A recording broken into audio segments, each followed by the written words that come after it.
Hello and welcome in to another episode of the Fantasy Football Forecast. I'm your host, Trevor Scott, joined by my co-host, Matt Giraldi. What's going on, guys? And today we're going to be doing another mock draft, doing mock draft Monday on a Tuesday. So getting you guys another look at a 10-team SuperFlex, 3 wide receiver, 6 bench mock. And Matt is going to be taking the first pick, and I'm going to be taking the 10th pick. So we're going to show you guys the turns in a 10-team league. We did the turns in a 12-team league earlier in the offseason, so we're going to be doing this in a 10-team league. So without further ado, let's get into it. I'm going to actually go with Tyreek Hill here. I think it'll be an interesting way to see how this turns out. And typically, if it was a 12-team league, I'd be going with quarterback. But in 10-team and 3 wide receivers specifically, I like starting with a wide receiver. All right, I think that's a good pick. In our home league, he went second, so it's not that far off base, I don't think. So looking at the board here at 10, obviously a lot of quarterbacks went off. But I still have excellent picks at running back and at receiver. So Jamar Chase is back at practice. And Amon-Ra is my number 3. So that I'm going to take Amon-Ra and then Jamar Chase, get those 2 wide receivers up top, and then work on quarterback and running back after that. Harrison, Olave, those are intriguing options. Running back, we've got Saquon, JT. Quarterback, we've got Dak and Tyler. I'm going to start with Dak here, just lock in my top quarterback. I have Dak higher than a lot of folks do. I know you and I both like him quite a bit this year, so definitely want to lock him in. Back to the well with wide receiver, Marvin Harrison Jr. Recently pushed him up over Chris Olave. I just think his ceiling is a little bit higher, and his quarterback play should be better. So going with Harrison there. Yeah, like that. I got him in our home league at 3-5, so I was pretty happy about that. I also have him as my wide receiver 8. I do have Puka at 9 and then Olave at 10. So I like that pick a lot, though. Love and Kyler went off in this round. Unfortunately, not going to get one of my top 10. But there is 11 there, which is kind of the end of that second tier that we talked about earlier. So possibly going there. There's Etienne and Henry available, so I could go running back, kind of lock in my starters. But I think I'm going to wait at least on one running back. And I did just mention that I have Olave as my number 10 wide receiver. With both of the top end tight ends going off the board, that's also not an option for me here. So I'm going to continue to wait on quarterbacks. I'm going to show you guys what it looks like in a 10-team league. Again, right? 12-team, you're not doing this. But in a 10-team league, I think you can still end up with pretty solid quarterbacks in the coming rounds here. So I'm going to go with Travis Etienne and Chris Olave. Swinging back around, we've got Evans and Pittman, both guys I like. Devon Achane, Isaiah Pacheco, like those guys as well. Quarterback position, kind of view a lot of these guys in a similar tier, especially Herbert and Goff. So I think I'm going to wait on that as well. I'm going to go ahead and lock in 2 running backs that I really like this year, Devon Achane and Isaiah Pacheco. I think for me, those are kind of the last of a tier that, I think have top 5 running back upside. So locking those 2 guys in, I feel pretty good about it at that turn. Yeah. And for me, the first pick here is very easy. The top 4 tight ends have been picked. Mark Andrews is my number 3. I would take him over McBride. I would take him over Kincaid for sure. I don't think there's any case to be taking Kincaid over Andrews. So for me here, I'm going to go with Mark Andrews first. And then we're going to take a peek at the quarterbacks here, right? So I have Amon-Ra St. Brown. So I could, tie him to Jared Goff, get that stack. Trevor Lawrence, obviously, there are some people that really like Lawrence. We had him go at 310 in our draft, which was very early compared to where he's going anywhere else that I've seen. And looking down the board, I don't necessarily think I want to get anybody else down there. So my pick here is going to be Goff. I'm going to stack him up with Amon-Ra St. Brown, my top quarterback there. You're kind of leaning into the stacks a little bit this year. You did the same thing in our home league draft.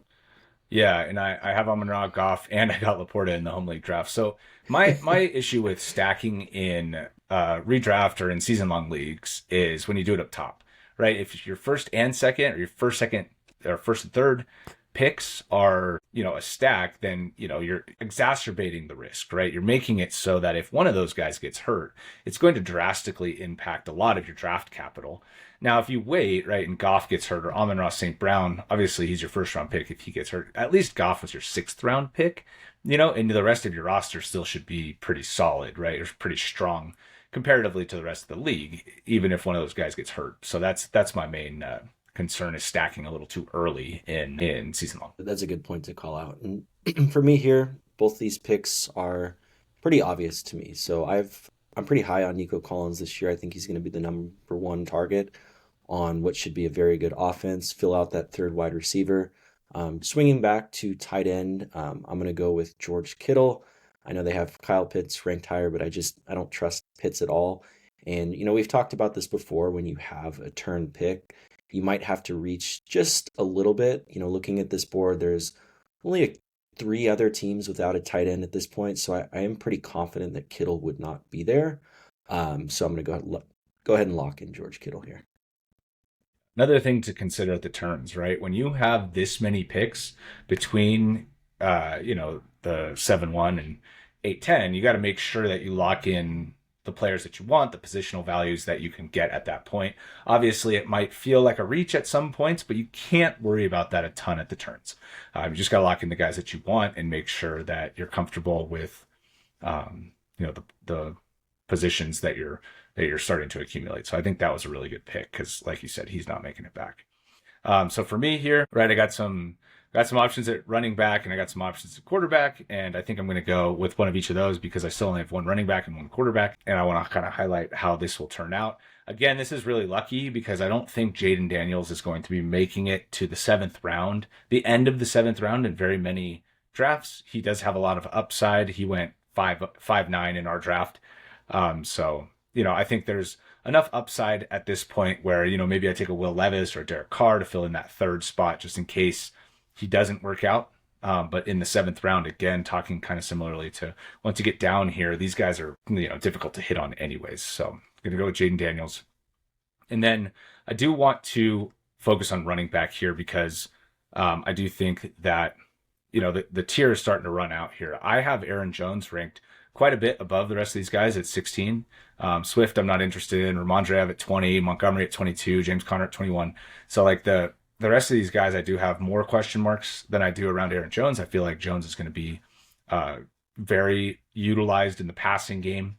And I do think he's going to get, between 10 and 12 carries as well to kind of supplement that work. I drafted Aaron Jones in both of my drafts over the weekend, and I'm going to get him here in the mock as well.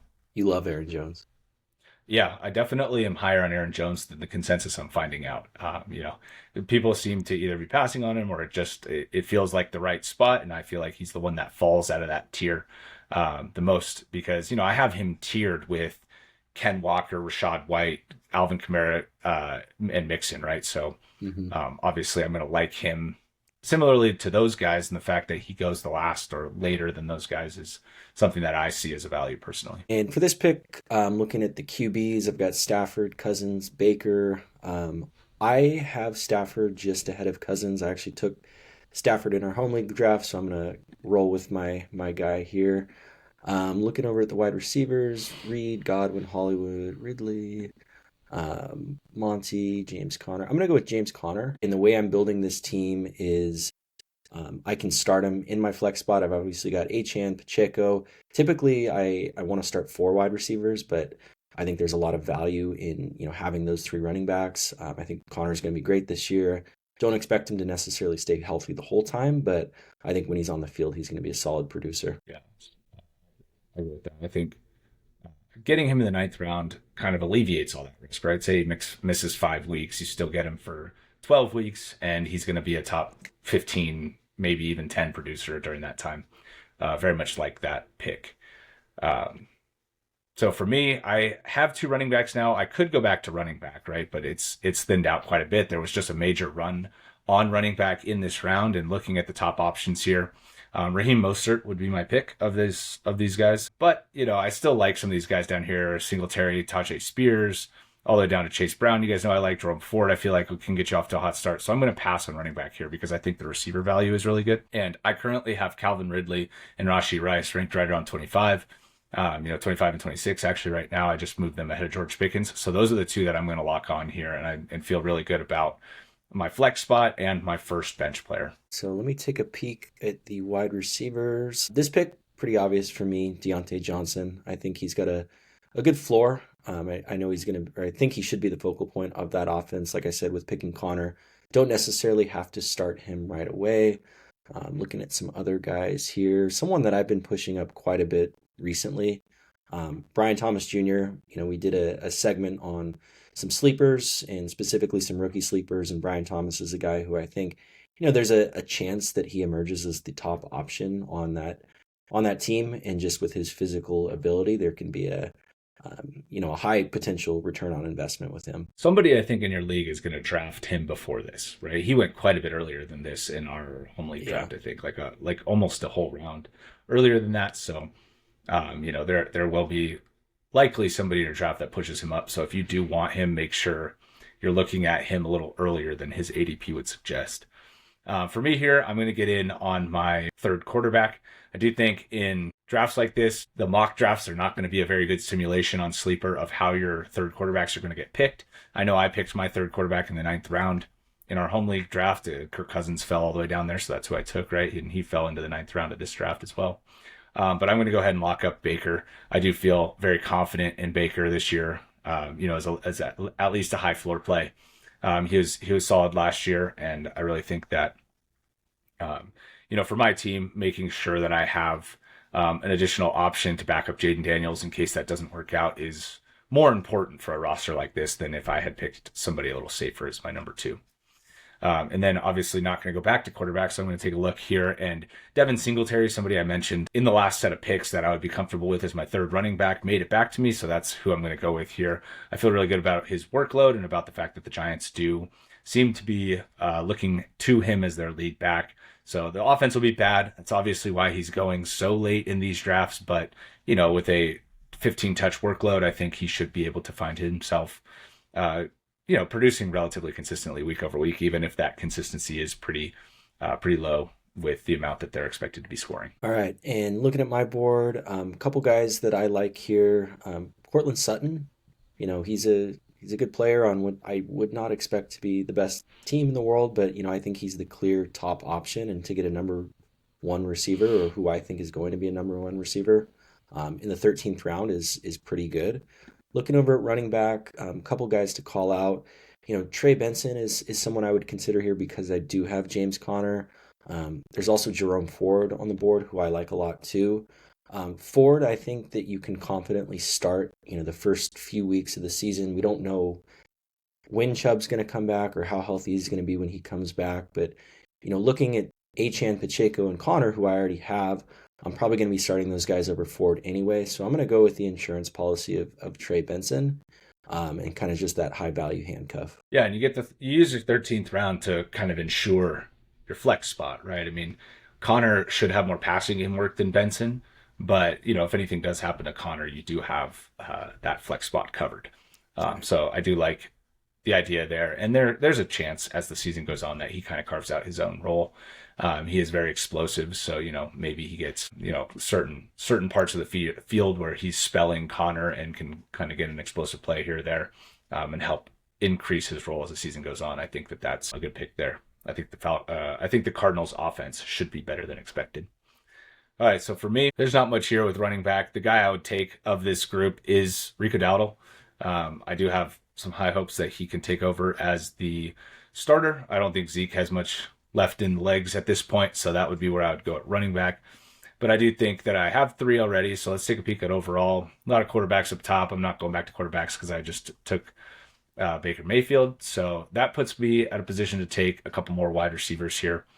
And there are two guys that I actually do really like. Romeo Doubs, I think, has been the best Packers receiver in camp. I feel like we hear that every single year because he turns into the forgotten player. But I do expect that he's going to have a high or a high snap share.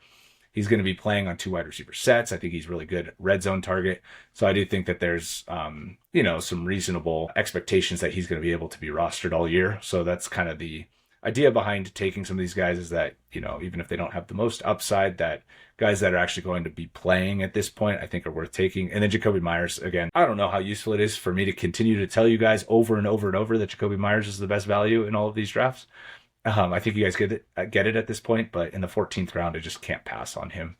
There's just too much upside and a path for him to possibly become the number one if Devontae Adams gets traded. It's just too good to pass up. Yeah, I think you leave every draft with Myers, or at least the ones that I've done with you. Yeah. So I need my third quarterback here. A lot of the names on the board I wouldn't expect to still be here. I would expect Deshaun Watson to be gone, Geno Smith to be gone. But I think, for me, I've kind of cautiously hyped up what I think could be a decent season from Bryce Young. They've got a new head coach. They surrounded him with some weapons. He was obviously very good in college too. So I would really hope to see a bounce back year from him, or at least just not be completely awful. So someone I'm willing to take a shot on. Going back to the receiver, well, not a whole lot here that I like. Goodness gracious. I'll go with Jalen Polk. He was the last pick in our home league draft that I did.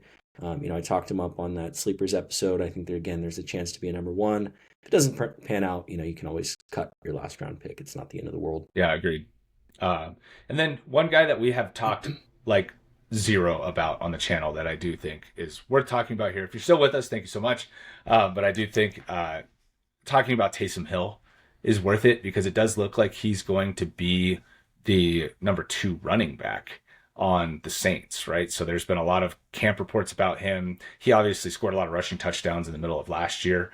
So I think there is a chance that he is the goal line back for the Saints and that he is the short yardage back. He could find his way into like 8 touches a game. And, with tight ends later in the draft, you're kind of just hunting touchdowns anyways. So I do think that he's got opportunity here in a way that, we just don't talk about. So in a leagues where he does have that tight end eligibility, I think he could be worth a late round flyer here. So I'm going to take him.